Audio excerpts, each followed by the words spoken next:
नमस्कार सभी को। अब हम पढ़ रहे थे प्रश्नावली 6 त्रिभुज कक्षा 10 में, और उसमें हमने आधारभूत अनुपातिकता प्रमेय जो थी वो पढ़ ली थी। और अब हम उसका विलोम करेंगे। विलोम उस प्रमेय का क्या है। विलोम पढ़ने से पहले एक बार प्रमेय को पहले जो पहले पिछली क्लास में हम पढ़ी थी उसको अपने रिकॉल कर लेते हैं थोड़ा। आधारभूत समानुपातिकता प्रमेय जो थी वो उसमें हमें दे रखा था कि किसी त्रिभुज की एक भुजा के समानांतर अन्य दो भुजाओं को भिन्न भिन्न बिंदुओं पर प्रतिच्छेद करने के लिए एक रेखा खींची जाए तो ये अन्य दो भुजाओं को एक ही अनुपात में विभाजित करती है। और इस जो कथन का जो निष्कर्ष है वो ये दे रखा सिद्ध करना। ये इसका निष्कर्ष है, ये वाला। ये हमें इसमें कुल मिला के जो है वो सिद्ध करना है।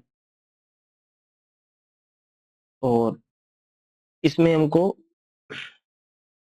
AD का अनुपात इस त्रिभुज में AD का अनुपात और DB का अनुपात जो है वो बराबर होगा AE और EC के अनुपात के।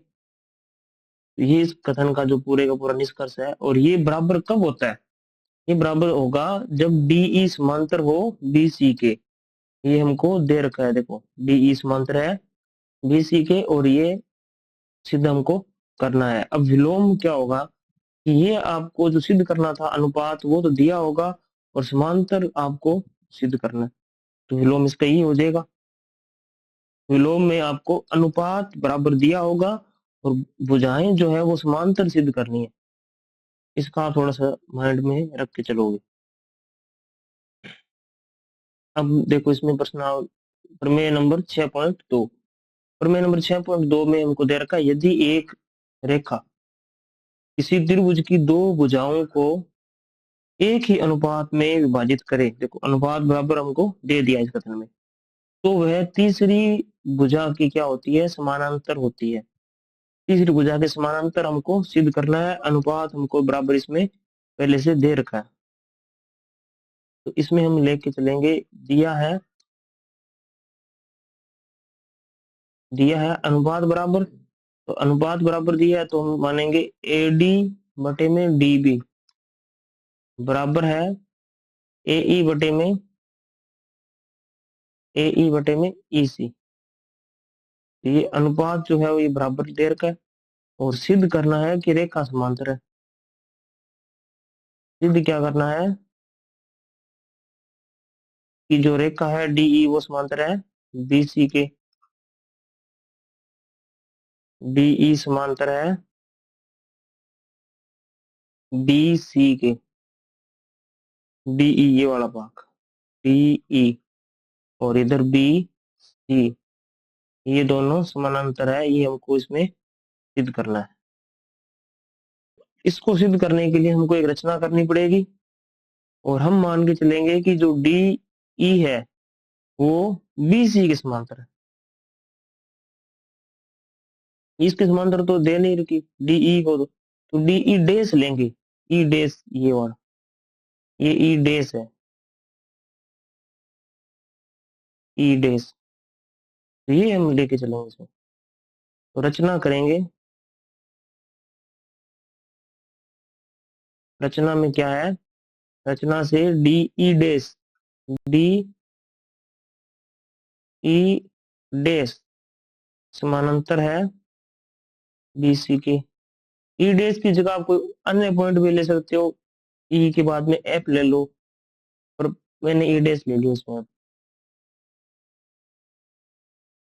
और अब हमको इसमें उत्पत्ति करनी है इसकी कि कैसे होगी, ये सिद्ध करनी है।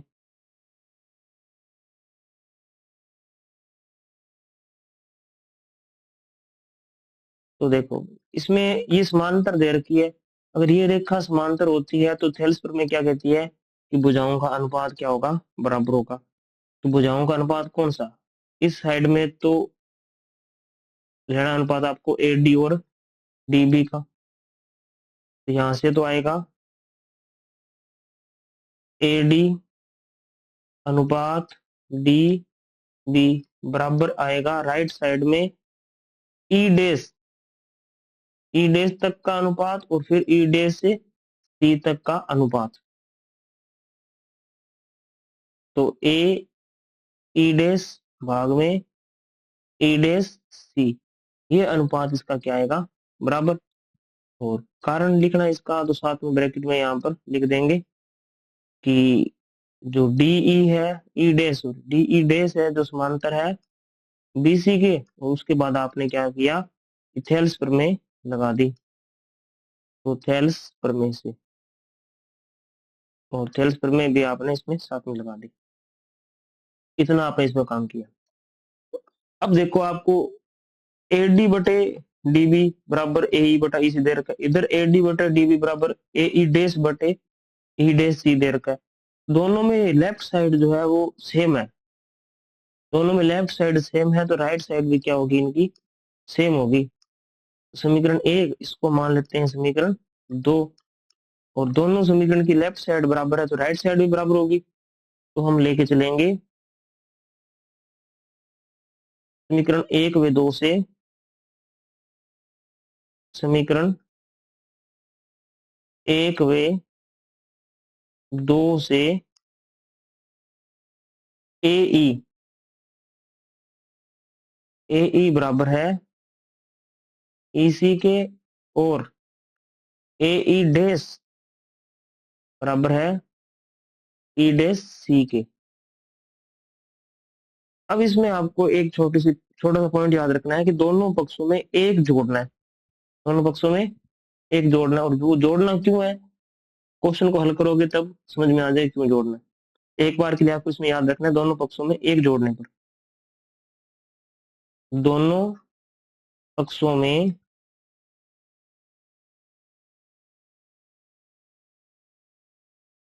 एक जोड़ने पर, लेफ्ट और राइट साइड दोनों में आप क्या करोगे, एक जोड़ोगे। तो ए ई भाग में ई सी प्लस एक बराबर ए ई डैश और ई डैश सी, और इसमें भी प्लस एक। अब इन दोनों में एक जोड़ रहे हो तो एलसीएम भी क्या आएगा, इसमें तो एलसीएम आएगा ई सी, इसके भाग में एक है तो लेफ्ट साइड में क्या आएगा, इसका जोड़ने के बाद परिणाम क्या बनेगा, लेफ्ट साइड में एलसीएम आएगा ई सी, और ऊपर आएगा ए ई प्लस ई सी, ए ई प्लस ई सी बराबर ई डैश सी, ई डैश सी, और ऊपर क्या है इसके A E dash plus E dash C, A dash C. क्योंकि इसका जो भाग में है ये, इसका एक से गुणा होगा और प्लस में चला जाएगा, इसी प्रकार इसमें भी इसका एक से गुणा होगा और प्लस में चला जाएगा। अब ये इनका प्लस क्या आएगा वो डायग्राम से देखेंगे अपन। देखो डायग्राम में क्या है कि ए ई और ई सी का, ए ई प्लस ई सी दोनों को प्लस करने पे देखो एक भाग तो ए से ई तक का, फिर प्लस हो रहा है इसमें ई से सी तक का, तो कुल मिलाकर ये पूरी ऐसी लाइन बन रही है। इसमें लेफ्ट साइड में आ जाएगा ए सी भाग में ई सी बराबर, बराबर क्या आएगा ए ई डैश और ई डैश सी, ए से ई डैश तक और फिर ई डैश से सी तक, इसमें भी ऐसी लाइन कवर हो रही है, इसका भी प्लस कितना आएगा, ए सी आएगा, ए सी और भाग में ई डैश सी, ए सी से ए सी दोनों तरफ कैंसिल। अब क्या बचा, इसको इस तरफ गुणा में ले आओ और इसको राइट साइड में गुणा में ले आओ, तो दोनों ऊपर चले जाएंगे, तो आएगा ई सी बराबर है, ई सी बराबर है ई डैश सी। अब इसको ध्यान से देखो एक बार, इसमें अपनाया है कि ई से सी तक की दूरी, लेफ्ट साइड क्या कह रही है, ई से सी तक की दूरी, ये दूरी किसके बराबर है, ई डैश से सी तक की दूरी के यानी कि यहां से इसके बराबर है। तो ये दोनों दूरियां बराबर है, यानी कि इसमें इतना अपने को गैप मिल रहा है, और प्रश्न में कह रहा है कि दोनों दूरियां बराबर है। ये दोनों दूरियां बराबर कब होगी? जब ये दोनों पॉइंट सेम होंगे, ई और ई डैश दोनों पॉइंट क्या होंगे? सेम होंगे। या तो ई यहाँ पर है या फिर ई डैश यहाँ पर है, दोनों सेम जगह पर है।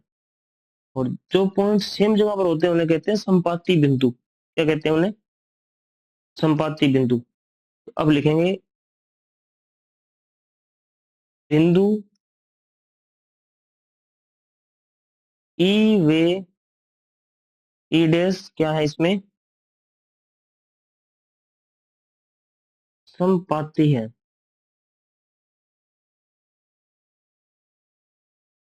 ई वे ई डैश संपाती है। और संपाती है तो अपने ऊपर पढ़ा था, यहां पर लिया था ई डैश। ई डैश की जगह क्या ले सकते हैं अपने? ई ले सकते हैं, क्योंकि ई और ई डैश क्या है? दोनों ई और ई डैश दोनों क्या है? बिंदु सेम है, एक ही बिंदु है। तो डी ई डैश जो था अपने रचना में, डी ई डैश समांतर बी सी के, अब वो ई डैश की जगह क्या आ जाएगा? डी ई आ जाएगा। और ये भी समांतर किसके होगा? बी सी के। और ये हमको सिद्ध करना था। सिद्ध करने में देखो आप, डी ई समांतर है बी सी के। डी किसके समांतर है? बी सी के। और इधर भी देखो डी ई किसके समांतर आया है? बी सी के ही समांतर आ रखा है। तो ये इसका थेल्स प्रमेय का जो विलोम है वो इसमें सिद्ध हो चुका है। तो दोनों प्रमेय का आपको प्रूफ जो है वो याद रखना है, कैसे हो रहा है इनका, क्योंकि कई बार इनका प्रूफ भी एग्जाम में आता है कि सिद्ध कीजिए कि ये कथन दिया होगा और बाकी आपको सिद्ध करना होगा। या फिर कई बार नाम से पूछ लेते हैं कि थेल्स प्रमेय का कथन लिखिए या थेल्स प्रमेय को सिद्ध कीजिए, तो ये सारा काम आपको खुद से भी करना पड़ सकता है, पूरा कथन भी खुद लिखना पड़ सकता है। इसका आपको एक एक पॉइंट याद होना चाहिए, एक एक स्टेप याद होना चाहिए कि कैसे क्या किया है।